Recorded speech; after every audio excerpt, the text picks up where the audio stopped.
नमस्कार, चैनल खबर तक में आपका स्वागत है। मैं हूं गीता सैनी और अब नजर डालते हैं आज की प्रमुख खबरों पर। घर में खाना बनाते समय एलपीजी सिलेंडर फट जाने से ब्लास्ट के बाद घर में रखे पटाखे के स्टॉक में आग पकड़ ली। इससे घर की छत उड़ गई। बताया जा रहा है कि मकान मालिक पटाखे बेचने का काम करता है। इस घटना में 4 लोग घायल हुए हैं। इनमें एक बुजुर्ग को गंभीर हालत में अलवर रेफर किया गया है। यह मामला खैरतल के वार्ड संख्या 22 की जसोरिया कॉलोनी का है। खैरतल थानाधिकारी प्रवीण कुमार के अनुसार शुक्रवार रात करीब 8:30 बजे नरेंद्र के मकान में सिलेंडर में ब्लास्ट हुआ। इसके बाद स्थानीय लोगों ने पुलिस को सूचना दी। सूचना के तुरंत बाद ही पुलिस और दमकल की गाड़ी मौके पर पहुंची। फिलहाल आग पर काबू पाया जा चुका है। नरेंद्र की पत्नी संध्या ने बताया कि शुक्रवार शाम को वह रसोई में खाना बना रही थी, तभी अचानक गैस सिलेंडर में आग लग गई। आग फैलता देखकर वो घबरा गई और घर में मौजूद अपने दोनों बच्चों शिवांग और कृषिका को लेकर बाहर की तरफ दौड़ने लगी। इसी दौरान सिलेंडर में विस्फोट हो गया। इससे घर के अंदर मौजूद उसकी सास उर्मिला देवी गंभीर रूप से घायल हो गई। चारों घायलों के इलाज के लिए खैरतल सैटेलाइट अस्पताल में भर्ती कराया गया, जहां से गंभीर रूप से झुलसी उर्मिला देवी को अलवर के लिए रेफर कर दिया गया। वहीं चश्मदीदों के अनुसार धमाका इतना बड़ा था कि मकान के मुख्य द्वार के चीथड़े उड़ गए। हादसे के दौरान आतिशबाजी में भी आग लग गई। काफी देर तक आतिशबाजी के बीच धुएं के गुब्बारे उठते रहे। सूचना पाकर पुलिस 2 अग्निशमन गाड़ियां और एम्बुलेंस के साथ नगर परिषद की टीम मौके पर पहुंच गई। भाई बहू सब्जी बना रही, बेटा सब्जी बना रही तो एक संपत नादन की चिंगारी से आई। बस हमको तो पता ही ना, फिर हमारे तो आँख ही मिच गई। बहू तो बच्चे ने लेके बाहर भाग गई, मेरे से भगोना गए, इसलिए मेरे हो गए कांड। कौन कौन लोग थे मकान के अंदर? मकान बहू थी मेरी, एक पोती थी 3 साल की और पोता था बस। और लड़के ने दुकान लगा रखी थी। लड़का तो जब आया किसी ने बोला है, हाँ, जब वो भाग का आया ठेली छोड़ के। कितने बजे के आसपास की घटना है ये? करीब 7:30-8 बज रहे होंगे, वैसे ज़्यादा ना टाइम ना था। अच्छा, क्या नाम है आपका? मेरा नाम उर्मिला देवी। और क्या नाम बहू का, आपके पोतों को, पोती का? संध्या। अच्छा, पोते का नाम है? शिवांग। और पोती का? कृषि का। अच्छा, तो ये घटना कहाँ पे हुई थी? हैं? घटना कहाँ पे हुई थी? ये जसोरिया कॉलोनी। हाँ, जसोरिया कॉलोनी अमीर चक्की के पीछे। अमीर चक्की के पास। अच्छा, मौके पर पुलिस पहुँच गई थी? पुलिस तो बहुत देर से आई है बेटा। अच्छा, और आग बुझाने वाली गाड़ी भी बहुत देर से आई है। बहुत देर से नहीं आई। तो बचाव हो ही जाता। मकान सारे धैंस मैस हो गए, कुछ ना बचो। सामान वामान सारा जल गया? कपड़ा पहनने को भी ना बचे। अच्छा। अलवर सदर थाना क्षेत्र अपना घर शालीमार में रहने वाले एक सरकारी टीचर ने अपने ही घर में फांसी लगाकर आत्महत्या कर ली। इस मामले की सूचना मिलते ही पुलिस मौके पर पहुंची और शव को जिला अस्पताल की मोर्चरी में रखवाया, जहां शनिवार को शव का पोस्टमार्टम कराकर उसे परिजनों को सौंप दिया गया। मृतक के भाई ने बताया कि मृतक अपना घर शालीमार निवासी प्रशांत उपाध्याय बहादुरपुर स्कूल में सरकारी टीचर थे, जिन्होंने अपने घर में फांसी लगा ली। मृतक प्रशांत को ससुराल पक्ष और पत्नी द्वारा मानसिक रूप से प्रताड़ित किया जाता था। उसकी पत्नी भी लड़ाई झगड़ा करती थी। काफी बार दोनों में समझाइश भी की गई। उन्होंने आरोप लगाया कि ससुराल पक्ष के लोग पैसे मांगते थे और नहीं दिन भर परेशान किया करते थे, इसलिए प्रशांत उपाध्याय मानसिक प्रताड़ना को नहीं झेल पाया, जिसे लेकर उन्होंने इस तरह का कदम उठाया, फांसी लगाकर आत्महत्या की। मृतक की 2 बेटियां। पुलिस ने शव का पोस्टमार्टम कराकर उसे परिजनों को सौंप दिया। पुलिस अब मौत के कारणों की जाँच करने में लगी हुई है। उनका कारण ये होता है कि ससुराल वालों की तरफ से, पत्नी की तरफ से उनको मानसिक प्रताड़ना दी जाती थी। उनके आपस में कलेश चल रहे थे और उसके ज्यादा कलेश के कारण उन्होंने कदम उठाया। कितने दिनों से चल रहा था ये? हो गया 5-6 साल हो गए था। पत्नी के द्वारा? पत्नी ससुराल वाले। अच्छा, किस तरह से इनको परेशानी किया जा रहा था? कुछ भी पैसे वैसे मांगते थे, अननेसेसरी परेशान करते थे। अच्छा, वहाँ तक आता था, फिर हम समझाए भी इसको, लेकिन वो कुछ ज्यादा फिर परेशान करने लगे तो उसने इस तरीके का कदम उठाया। तो क्या फांसी लगाई उन्होंने? हाँ, फांसी लगाई। कहाँ पे लगाई है? अपने खुद के फ्लैट में लगाइए। अच्छा, तो पत्नी भी ठीक है? हाँ, पत्नी, अब ये तो मुझे नहीं पता क्योंकि मैं तो शाम को 7 बजे मुझे पता लगा था। अच्छा, बाकी पुलिस वालों ने, मैं जाकर देखा था तो इन्होंने फांसी लगा रखी थी, लेकिन गेट खुला हुआ था। पीछे से कहाँ के रहने वाले हैं सब? पीछे से अब तो हम यूपी रहने वाले थे, लेकिन यहीं पे सर्विस है तो लेक्चरर के पद पे कितने? 2 बेटी है इनके पास। अलवर नगर विकास न्यास सचिव और वर्ष 2019 बैच की आईएएस अधिकारी स्नेहल नाना ने यूआईटी सचिव का पदभार ग्रहण किया। इस दौरान यूआईटी के अफसरों ने नवनियुक्त सचिव का गुलदस्ता देकर स्वागत किया। चित्तौड़गढ़ सीईओ माडा से तबादला होकर स्नेहल नाना को सरकार ने अलवर पदस्थापित किया है। इस अवसर पर नवनियुक्त यूआईटी सचिव स्नेहल नाना का कहना था कि गुड गवर्नेंस के साथ काम किया जाएगा, साथ ही सरकार की 100 दिवसीय कार्य योजना को सफलतापूर्वक लागू किया जाएगा। इसके अलावा नगर विकास न्यास से संबंधित समस्याएं लेकर आने वाले परिवादियों की समस्याओं को सुना जाएगा और उनकी समस्याओं का तत्काल निस्तारण भी किया जाएगा। नगर विकास न्यास द्वारा पट्टे वितरण प्रणाली को भी देखा जाएगा। इसके अलावा राज्य सरकार की योजनाओं को आमजन को लाभ मिल सके, इसके लिए भरपूर प्रयास किए जाएंगे, जिससे आमजन को नगर विकास न्यास की योजनाओं के लाभ से वंचित नहीं होना पड़े। उन्होंने पदभार ग्रहण करने के बाद नगर विकास न्यास के हर विभाग का निरीक्षण किया और नगर विकास न्यास की कार्यप्रणाली को जाना। है कि सबसे प्राइम फोकस तो गुड गवर्नेंस पे रहेगा। जो अभी वर्तमान में चल रही है 100 डेज प्लान, उस भी कार्य योजना में जो वर्क्स है उनकी को प्राथमिकता से मॉनिटर करते हुए जल्दी से जल्दी पूरे करने की कोशिश की जाएगी। इसके अलावा जो आम नागरिक आते हैं उनके जो भी ग्रीवेंसेस है उनका टाइमली एंड क्वालिटेटिव डिस्पोजल, इन पे फोकस रहेगा, जो कि अभी मैंने जस्ट ज्वाइन किया है। और बाकी चीज़ों को देखते हुए फिर जो प्रायोरिटी है वो तय की जाएगी। यूआईटी डेवलपमेंट से जुड़ा हुआ विभाग है, तो शहर का डेवलपमेंट यूआईटी पर डिपेंड रहता है। हाँ जी। तो पिछले महीने चुनाव भी थे, नहीं हो पाया था, अब क्या शहर में डेवलपमेट का आपका रोड मैप है? तो वही एक बार मैं सी थ्रू हो जाऊंगी कि जो अभी ऑनगोइंग वर्क्स है, और इसके अलावा आपको भी ज्ञात है कि 10-12 दिन में आचार संहिता लगेगी। हो सकता है कि कोई वर्क्स जो नए शुरू होने वाले हैं वो हाल्ट होंगे, बट हम जो ऑनगोइंग वर्क्स है उनको तो कंप्लीट कर सकते हैं, तो उस पर फोकस करेंगे। और जो आगे का रोड मैप है, ये जो भी 2-3 महीने हैं उसमें हम पूरा प्लानिंग करके रखेंगे, ताकि जब ये पीरियड खत्म होगा, नए काम अगर शुरू करने हैं तो वो तब शुरू होंगे। सीएस सर का ई फाइलिंग पर ज्यादा जोर है पूरे प्रदेश में। अलवर की बात करें, यूआईटी की बात करें, तो यहाँ ई फाइलिंग ना के बराबर है, तो इसको लेकर भी तो जैसे अभी हम कोशिश करेंगे कि जो ऑनगोइंग फाइल है वो तो 100% ई फाइल के थ्रू ही पुटअप होगी 7 दिन में, जैसे ही टाइमलाइन होती है। और जो पुरानी फाइल्स है पेंडिंग, वो बाद में जैसे आचार संहिता की पीरियड में भी थोड़ा सा कम वर्कलोड होगा तब पुटअप करेंगे। बट यही ऑब्जेक्टिव है कि आने वाले 1 महीने में 100% हम ई फाइल में कन्वर्ट कर लेंगे। अलवर सरस डेयरी के एमडी चैम्बर में मारपीट करने का मामला सामने आया है। इसे लेकर डेयरी चेयरमैन विश्राम गुजर और दूसरे पक्ष ने एक दूसरे के खिलाफ पुलिस में मामला दर्ज करवाया है।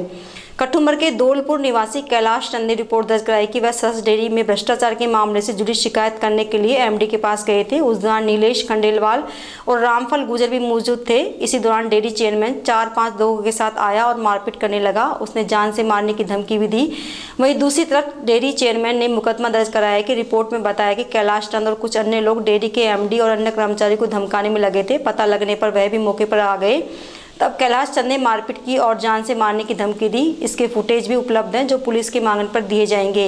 वहीं इस मामले में डेयरी एमडी राधेश्याम शर्मा ने कहा कि उनके चैम्बर में किसी भी तरह कोई मारपीट नहीं हुई है, सिर्फ दोनों पक्षों में कहासुनी हुई है। ऐसे में इनका कोई राजनीतिक विषय हो सकता है। इस मामले में डेयरी चेयरमैन विश्राम गुजर ने कहा कि चैम्बर में किसी भी तरह का मारपीट का कोई मामला नहीं था। उन्होंने कहा कि नीलेश खंडेलवाल, पूर्व डेयरी चेयरमैन रामफल गुजर और कैलाश मीणा डेयरी एमडी को धमका रहे थे, तभी वे वहां पहुंचे और उन्होंने कहा कि वे लोग एमडी से कहासुनी क्यों कर रहे हैं। तभी उन लोगों ने डेयरी चेयरमैन विश्राम गुजर से कहासुनी शुरू कर दी।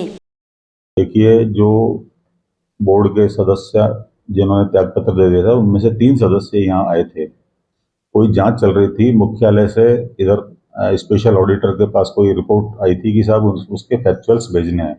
फैक्चुअल्स के लिए पेपर हमारे पास आया, उसका हम पेपर भेजने वाले थे। मैं उनको बार बार निवेदन कर रहा था, वो थोड़ा सा गर्म हो रहे थे। गर्म होकर थोड़ा सा इस तरीके से धमकाने वाले मोड के अंदर वो हमको कह रहे थे, हमारे स्टाफ को कह रहे थे कि आप पेपर क्यों नहीं भेज रहे। मैंने कहा सर भेजेंगे, मैं आपको निवेदन कर दूं कि पेपर बहुत जल्दी ही भिजवा दूंगा, क्योंकि बहुत सारे काम होते हैं।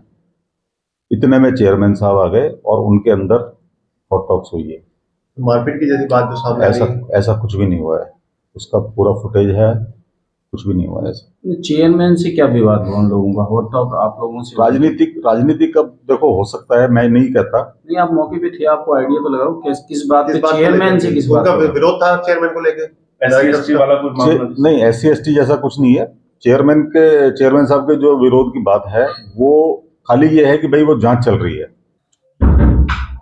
देखो, भ्रष्टाचार के आरोपों की तो बात यह है कि जो इन्होंने आरोप लगाए वो सब पे जांचें हुई हैं और वो सब ठीक, एक भी आरोप, इनके सब आरोप जो थे वो निराधार माने गए।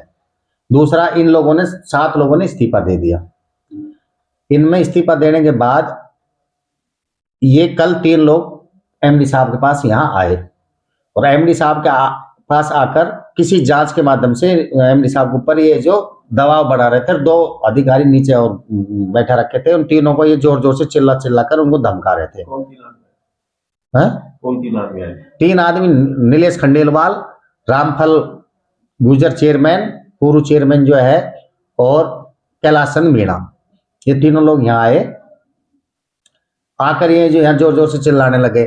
मैं यहाँ बगल में ही बैठा था, मुझे इन्होंने आवाज सुनी तो मैं वहां गया। तो मैंने पूछा, मैंने भाई तुम्हें जो ऐसे क्यों चिल्ला रहा है, बात कहीं तुम्हारी कोई समस्या है तो बताओ हमें। तो मैंने नीलेश खंडेलवाल जी से कहा कि नीलेश जी, आप ना इस संस्था के कोई डायरेक्टर हो ना कोई अध्यक्ष हो, आप यहाँ आकर इस एमडी को फालतू में क्यों धमका रहे हो। तो वो मेरे को आपस में गाली गलौज करने लग गए, तीनों के तीनों। उसके बाद वो हम तो ये देख लेंगे जान से मारने की धमकी देकर वापिस चले गए। उसके बाद में मैंने तुरंत एसपी साहब को फोन किया। एसपी साहब को मैंने लिखित में शिकायत भी दी कि तेरे खिलाफ हम 3 एक्ट का मुकदमा दर्ज कराएंगे, ये करेंगे। मैं एसपी साहब से मिलने गया, एसपी साहब को एप्लीकेशन भी दे आया। क्या कारण मानते हैं आप कि 7 डायरेक्टरों ने एक साथ इस्तीफा दिया? आपके ऊपर लगातार जो आरोप लगा रहे हैं, ये सभी जांच हो रही है, क्या इनका एक आरोप और है कि पद का दुरुपयोग, यानी पद पे रहते हुए आप उसका प्रभाव दिखा रहे हैं? नहीं, इसका मैं क्या पद का दुरुपयोग कर रहा हूं? ये तो कुछ भी बोल दें। इन लोगों ने इस्तीफा इसलिए दिया, ये मुझे चेयरमैन पद से हटाना चाहते हैं। इनकी मंशा है कि मैं इस चेयरमैन पद से कैसे हटूं, और इस संस्था को ये इन्होंने जिस तरीके से पहले बर्बाद और लूटा है, इनकी सिर्फ एक मंशा है। पूर्व चेयरमैन बन्नाराम मीणा, रामफल गुजर और नीलेश खंडेलवाल, इन तीनों लोगों की एक ही मंशा है कि हम इस डेयरी को कैसे लूटें और कैसे, जैसे पूर्व में यहाँ मिलावट का धंधा चलता था, उसको कैसे सुचारू रूप से चलाएं। मैंने ये पूरे धंधे पर एकदम रोक लगाई है। पूरे जिले में इसका एक अलग मैसेज है कि हमारी संस्था में आज आर्मी दूध खरीदती है, आज आर्मी हमारा घी खरीदती है। आपको पता है, इन लोगों ने इस्तीफा दे दिया। इनसे पूछे ना इस्तीफा किस कारण दिया। ये इस्तीफा नहीं देते, इस संस्था के साथ रहते, ये आके पकड़ते ना कि दूध मिलावटी आ रहा है, कि चोरी हो रही है। यहाँ ये इस संस्था के सदस्य थे, संचालक मंडल के सदस्य थे, ये तो खुद चोरियां करवाना चाहते हैं। पश्चिम बंगाल के संदेश खाली में महिलाओं के साथ हुई ज्यादती, अत्याचार और हिंसा के खिलाफ भारतीय जनता पार्टी ने मिनी सचिवालय के बाहर मुख्य गेट पर विरोध प्रदर्शन कर बंगाल के मुख्यमंत्री ममता बनर्जी का पुतला दहन किया। इस दौरान बीजेपी पार्टी के सदस्यों ने पश्चिम बंगाल सरकार के खिलाफ जमकर नारेबाजी की। जिला अध्यक्ष अशोक गुप्ता ने बताया कि पश्चिम बंगाल में निरंकुशता अपने चरम पर है। टीएमसी की विभाजनकारी नीति राज्य के सुनहरे भविष्य को अंधेरे में धकेल रही है। पश्चिम बंगाल का आम जनमानस काफी डरा हुआ है। ममता बनर्जी के नेतृत्व वाली टीएमसी सरकार पश्चिम बंगाल में मानवता को कुचल रही है और तुष्टीकरण के नाम पर मौन साधकर बैठी हुई है। संदेश खाली में महिलाओं के खिलाफ हुई हिंसा और अत्याचार की घटनाओं की भारतीय जनता पार्टी कड़े शब्दों में निंदा करती है और पूरे मामले की निष्पक्ष जांच की मांग करती है। तृणमूल कांग्रेस की सरकार है और उनके मुख्यमंत्री बहन ममता जी हैं। संदेश खाली वहाँ पर एक जगह है, वहाँ शेख नाम का एक तृणमूल का पदाधिकारी जिन्होंने महिला उत्पीड़न काफ़ी किया है और ऐसा लगता है जैसे मुगल शासन में होता था, ऐसा ही महिला उत्पीड़न इस शासन में भी हो रहा है। तो एक नारी के दर्द को जानती ही नहीं है। इससे ज़्यादा क्या और बेशर्मी की बात हो सकती है। ममता दीदी को तुरंत इस्तीफा दे देना चाहिए और अगर नारी के दर्द को समझा तो इस देश के यशस्वी प्रधानमंत्री ने समझा। नारी का अगर सम्मान किया तो इस देश के यशस्वी प्रधानमंत्री ने किया। नारी की सशक्तिकरण की जहाँ बात आती है तो इस देश के यशस्वी प्रधानमंत्री ने किया। और लोगों में नारी के प्रति कोई आदर नहीं, कोई सम्मान नहीं। अब उसको सस्पेंड कर दिया, पार्टी से जेल में भेज दिया। मेरा तो यह है कि दोषियों को कड़ी से कड़ी सजा दी जाए और ममता जी को इस्तीफा दे देना चाहिए। वो सरकार में रहने को उन्होंने अपना खो दिया है। उनको तो पार्टी से सस्पेंड कर दिया है, फिर भी वो तो पार्टी ने किया है ना। उनको पार्टी का पदाधिकारी तो पार्टी ही करेगी उनको। अलवर में कोतवाली थाना अंतर्गत काशीराम सर्किल के पास नौकरी कराने आई 2 बहन और पिता के साथ उन्हीं के पतियों ने भरे बाजार में मारपीट शुरू कर दी। इस घटना का सीसीटीवी फुटेज भी सामने आया है। घटना के बाद में घायल प्रियंका को जिला अस्पताल के आईसीयू में भर्ती किया गया, जबकि दूसरी बहन पूजा को प्राथमिक उपचार के बाद घर भेज दिया गया। पिता को भी हल्की चोटें आई हैं। पीड़िता के भाई हितेश पांचाल ने बताया कि उनकी दोनों बहनों की शादी 1.5 साल पहले हेमंत शर्मा और कपिल शर्मा से गंगापुर सिटी में की थी। इनका पिछले कई महीनों से विवाद चल रहा था, बात तलाक तक पहुंच गई थी। अब दोनों अपने पिता कालूराम पांचाल के साथ काशीराम सर्किल नोटरी कराने आई थी, जहां कपिल, हेमंत और उनके दोनों जीजाओं ने एडवोकेट गौरव और उसके भाई ने मिलकर मारपीट कर दी। वहीं आरोपी पक्ष के वकील का कहना है कि 28 फरवरी को दोनों पक्षों को कोर्ट में बुलाया गया था। दोपहर में इनका आपस में विवाद हो गया, दोनों पक्षों के बीच मारपीट हुई। पहले जब इनका विवाद हुआ था तब अलवर से पीहर पक्ष के लोग ससुराल जाकर फैसला कराए थे, जिसमें सारा दहेज का सामान और जो भी गहने थे वह सब वापस लेने की बात हुई थी। इसके बाद अब 28 फरवरी को इनका कोर्ट में तलाक होना था। इससे पहले बाजार में विवाद हो गया और आपस में दोनों पक्ष में मारपीट हो गई। करवाने के लिए गए थे तो वहाँ पे क्या है कि पीछे से गाड़ी की चाबी खींच के और उस पे घूसा रख दिया बच्ची पे, और फिर उससे जीना चपटी करने लगे, कपड़े वपड़े फाड़ दिए और उसको उठा के फेंका है। पिताजी को मारा है, बड़ी सिस्टर को मारा है। मैं जयपुर सर्विस करता हूँ, आ नहीं पाया। शाम को आया तो मुझे यहाँ आईसीयू में भर्ती मिली है सिस्टर, और फिर यहाँ पे भी धमकी देके जा रहे हैं कि तुझे जान से मारेंगे। मैं साहब अकेला आदमी, गाड़ियों ये क्या है कि नोटरी काशीराम चौराहे पे मारपीट वही हुई है साहब। मैं अकेला, हाँ मैं अकेला हूँ, जान से मार देंगे साहब। मेरे को धमकी देके जा रहे हैं। या बच्ची को आईसीयू से एक्सरे कराने के लिए मैं लेके गया तो बच्ची को बीच में धमकी दी। बच्ची से जब बच्ची के पास गया तो तुरंत बच्ची रोके मुझे बताई कि भाई मुझे मार देंगे, मेरे को ले चल यहाँ से घर पे। तो ये मारपीट करने वाले कौन है? मारपीट करने वाले उसके नंदोई और दामाद जो हमने रिश्ता किया है वो दूसरे हैं, जो दामाद हैं दोनों वो गंगापुर के हैं साहब। तो ये क्या विवाद चल रहा है, क्या मामला चल रहा है जो उन्होंने बड़े बाजार? ये साहब सिस्टर को हमने शादी करी तो 2-3 महीने में ही उनको परेशान करने लग गए, मारा कुटी करते थे और उनके साथ गलत व्यवहार करते थे। फिर हमने उसको लेके आए तो उसको धमकी देते थे। फिर उसके राजीन 5 आदमी बोले कि इसको, तो उन्होंने मना कर दिया, हम नहीं रखेंगे। तो हमने उनसे बोला कि भाई नहीं रखना चाहते हो ये भी बात तो, चल रहा था। हाँ तो वो शादी कब करी थी आपने? शादी 4 नवंबर 2022 को। अच्छा, घर पे कब से है लड़ाई में, कब से चल रही? घर पे कब से है लड़ाई में, कब से चल रही?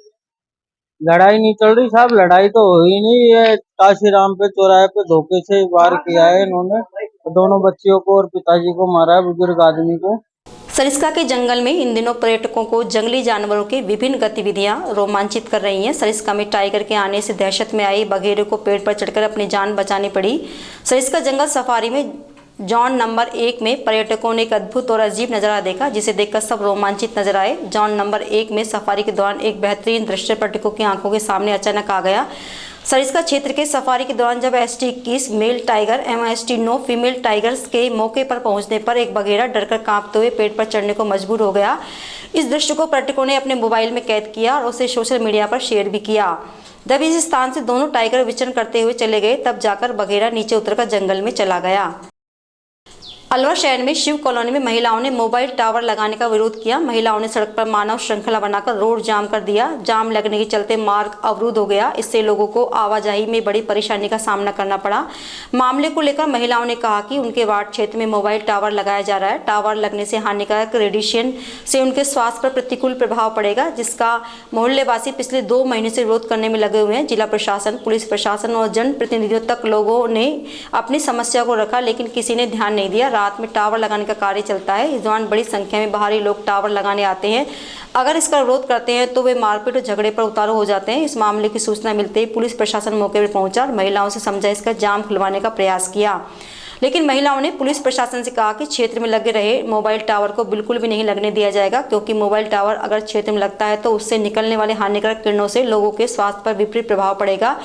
इसके बाद काफी देर समझाइश पर महिलाओं ने जाम खोला। हमारी लड़की की शादी है, महिला संगीत हो रहा था। हम सब शादी ब्याह में बिजी थे, पर है ना किसी किसी ने बताया कि बच्चे खेल रहे थे यहाँ पे कि मम्मी कि टावर पे कोई काम हो रहा है। मैं कि चलो वहाँ जाते गए और हमने बोला कि भैया ये क्या कर रहे हो, तो दूसरे लड़का आया, वो बोल रहा है कि क्या कर रही है तुम यहाँ। मैंने कि भैया कुछ नहीं, हाथ जोड़ के कह रहे हैं ये काम बंद हो गया। हमने कलेक्टर को भी लिख के दे दिया, चौकी में दे दिया, सब चीज दे दी, सब चीज। पर वो भी जब भी काम बंद नहीं कर रहा है और बोला तो लेडीज ऊपर हाथ उठाया। कौन था वो लड़का था आसिफ खान। आसिफ नाम है। हाँ। कौन सा मोहल्ला है ये शिवनगर कॉलोनी। कौन सा वार्ड है? 44। अच्छा, तो एक टावर कब लगा था ये टावर 2-3 महीने हो गए लगे। कठुमर कस्बे के नोडल स्कूल राजकीय उच्च माध्यमिक विद्यालय में अतिरिक्त जिला शिक्षा अधिकारी मुकेश किराड़ ने बोर्ड परीक्षा व्यवस्थाओं का जायजा लिया। वहीं इस मौके पर उन्होंने कक्षा 9वीं की छात्राओं को निःशुल्क वितरित की जाने वाली साइकिलों का भौतिक निरीक्षण भी किया। इस मौके पर उन्होंने साइकिलों को जल्द से जल्द तैयार करने के निर्देश दिए ताकि समय पर उनका वितरण किया जा सके। इसके अलावा स्थानीय बोर्ड परीक्षा केंद्र की बैठक व्यवस्थाओं का भी जायजा लिया। कठुमर में बहतुकला थाना क्षेत्र के भनोखर में बीती रात्रि को परचून और जूते चप्पल की 2 दुकानों में अज्ञात लोगों ने आग लगा दी। वहीं आग लगाने के 2 आरोपी सीसीटीवी की फुटेज में दिखाई दे रहे हैं। आरोपियों की पुलिस सरगर्मी से तलाश कर रही है। थानाधिकारी श्यामलाल मीणा ने बताया कि भनोखर के असलम ने रिपोर्ट दर्ज कराई कि भनोखर बाजार में उसकी मुस्कान फुटवेयर और मुस्कान जनरल स्टोर के नाम से 2 दुकान हैं। गुरुवार रात्रि करीब 11:30 बजे किसी बदमाश ने उसकी दोनों दुकानों में आग लगा दी। आग से दोनों दुकानों में हजारों रुपए का नुकसान हो गया। वहीं सीसी कैमरे में एक महिला और एक पुरुष आग लगाते दिखाई दे रहे हैं, जिनकी तलाश में पुलिस जुटी हुई है।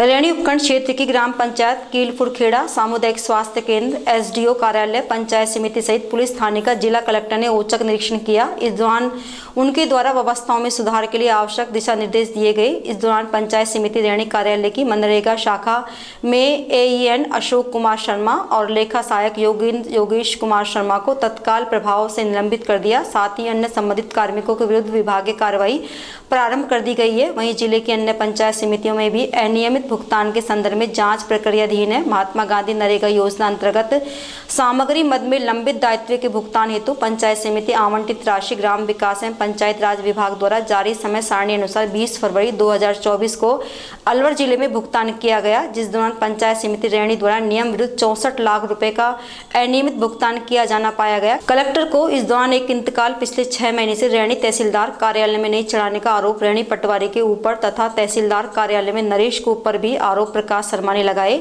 वहीं रैणी अस्पताल में श्रीकांत सैदावत द्वारा की गई शिकायत पर कलेक्टर ने आवश्यक दिशा निर्देश दिए। इस दौरान एसडीएम गौरव मित्तल, विकास अधिकारी समुंदर सिंह, तहसीलदार पृथ्वीराज मीणा, थाना प्रभारी Premlata Verma, BCMO doctor Ramswaroop Meena, CSC प्रभारी डॉक्टर ओम प्रकाश सहित अनेक अधिकारी मौजूद थे। राजगढ़ कस्बे में खेल एवं युवा मंत्रालय, भारत सरकार के नेहरू युवा केंद्र, अलवर जिलाधिकारी पंकज यादव और तोताराम गुजर के निर्देशन में कुंडला के सदस्यों द्वारा मतदाता पंजीकरण जागरूक अभियान की शुरुआत की गई। यूथ मंडल अध्यक्ष राजेंद्र मीणा ने बताया कि इस दौरान युवाओं को आने वाले लोकसभा चुनाव में ज्यादा से ज्यादा मतदान करने की शपथ दिलाई गई। वहीं उन्हें पेंटिंग और रंगोली के माध्यम से जागरूक किया गया। उन्हें बताया कि आने वाले चुनाव में किसी वर्ग, जाति विशेष, जातिवाद, भ्रष्टाचार, किसी भी प्रकार के प्रलोभन आकर मत नहीं देना है। निष्पक्ष तरीके से अपने उम्मीदवार का चयन करना है, जिससे आने वाले समय में एक योग्य व्यक्ति हमारी संसद में पहुंच सके।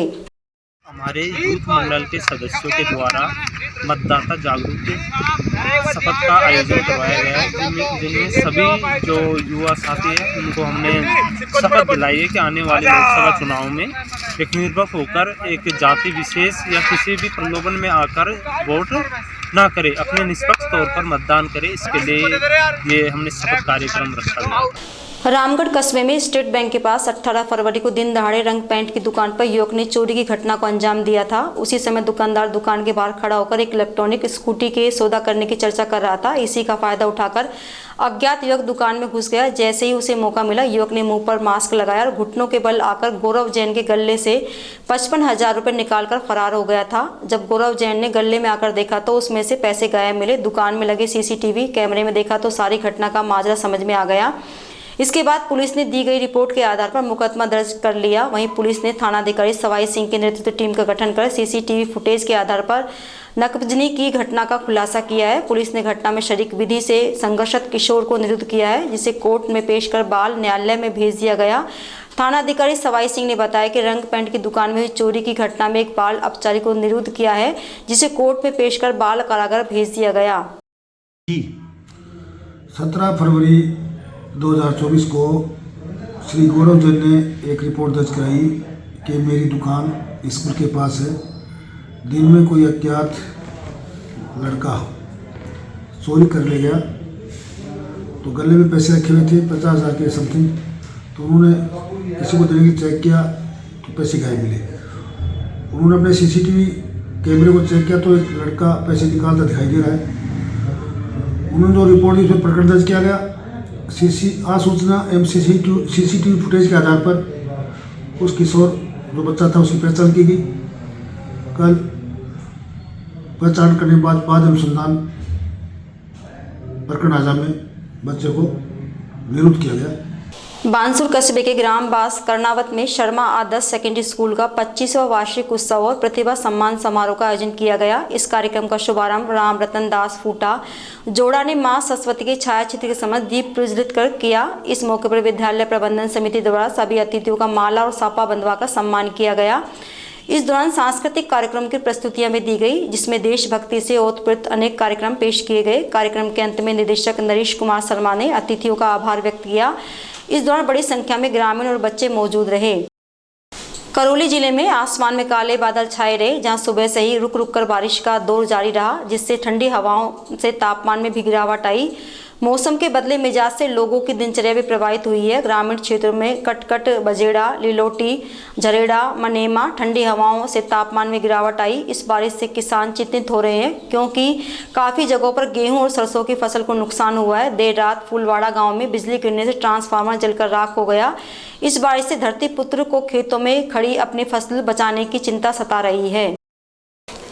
ईआरसीपी योजना से वंचित राजगढ़, रैणी, लक्ष्मणगढ़ विधानसभा क्षेत्र के करीब 2 दर्जन बांधों को शामिल करने की मांग को लेकर झालाटाला में कजोड़मल की अध्यक्षता में किसान यूनियन टिकैत का धरना प्रदर्शन शुक्रवार को भी जारी रहा। किसानों का कहना है कि क्षेत्र का किसान पानी के अभाव में अपने उपजाऊ जमीन में पैदावार नहीं कर सकता है। इतनी बड़ी नहर परियोजना से जुड़ने से नजरअंदाज करने से किसान सिंचाई के लिए तरस रहा है। गौरतलब है कि पूर्व में रैणी के माचाड़ी खेल मैदान 5 फरवरी से 10 फरवरी तक धरना प्रदर्शन चला।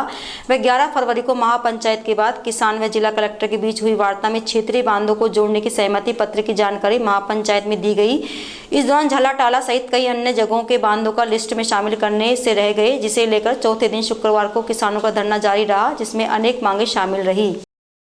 पिछले दिनों सक्रिय हुए पश्चिमी विक्षोभ का असर करौली जिले के हिंडौन में शुक्रवार को दिखाई दिया। विक्षोभ के चलते हिंडौन सहित आसपास के इलाकों में बारिश हुई। ग्रामीण वीरेंद्र ने बताया कि बारिश के दौरान बजेड़ा में एक पीपल के पेड़ पर बिजली गिर गई। गनीमत यह रही कोई बड़ा हादसा नहीं हुआ। पेड़ के पास आसपास बने घरों में कंपन हो गया। इस दौरान मगन मेहतर, मोहर सिंह, ब्रजमोहन बाल बच गए। बिजली गिरने से पीपल का पेड़ फट गया।